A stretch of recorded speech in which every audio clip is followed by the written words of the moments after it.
নমস্কার সকলকে, আমার চ্যানেলে আরও একটি ভিডিও নিয়ে আমি হাজির হয়ে গেছি। আজকে যে রেসিপিটা দেখাবো সেই রেসিপিটা দৈনন্দিন জীবনে বাড়িতে অনেকেই বানিয়ে থাকেন। সেটা হচ্ছে পেঁপের তরকারি।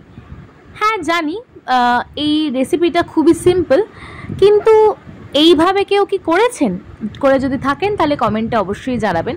ফার্স্টে পেঁপেগুলোকে ধুয়ে ভালো করে কেটে পিস পিস করে নিতে হবে খোসা ছাড়িয়ে। তারপরে পেঁপেগুলোকে একটি গরম জলের পাত্রে ঢেলে দিতে হবে কিছুক্ষণের জন্য সেদ্ধ হওয়ার জন্য।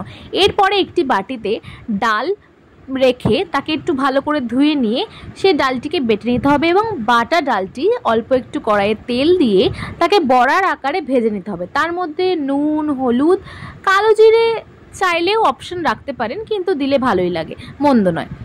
তো এই বড়াগুলো রেডি হয়ে গেছে আমাদের। তো এই বড়াগুলো ভেজে নিয়ে তারপরে আমরা একটি বাটিতে জিরে আর আদা, তার সাথে কিছু লঙ্কা বেটে নেব। তারপরে কড়াইয়ে সেই তেলের মধ্যে জিরে ফোড়ন দিয়ে তার মধ্যে আলুটাকে একটু ভালো করে ভেজে নেব। আর ভাজা ভাজা হয়ে গেলে সেই সেদ্ধ পেঁপেগুলো কড়াইতে দিয়ে দেব, এটাও ভাজার জন্য, যাতে পেঁপের একটু গন্ধটা কেটে যায়।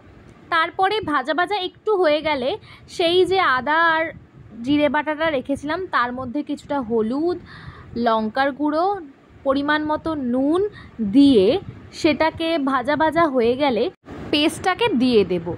দেওয়ার পরে ভালো করে একটু কষিয়ে নিতে হবে। ভালো করে মশলাটা কষে গেলে তার মধ্যে নুন, স্বাদ মতো অল্প একটুখানি চিনি দিয়ে আবার ভালো করে কষিয়ে নেব মশলাটাকে।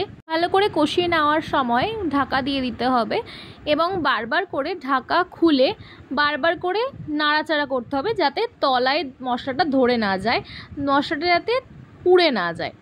তো এরকমভাবেই প্রসেসটা চলবে।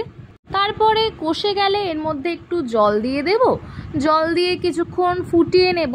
তারপরে ফুটে গেলে একটু নাড়াচাড়া করে ভাজা যে বড়াগুলো ছিল সেই বড়াগুলো একটু ছেড়ে দেব জলের মধ্যে।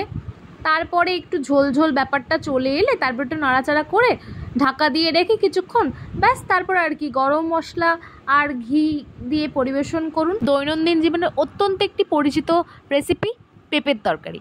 আজকের ভিডিওটা কেমন লাগলো সবাই কমেন্টে জানাবেন। সবাইকে ধন্যবাদ।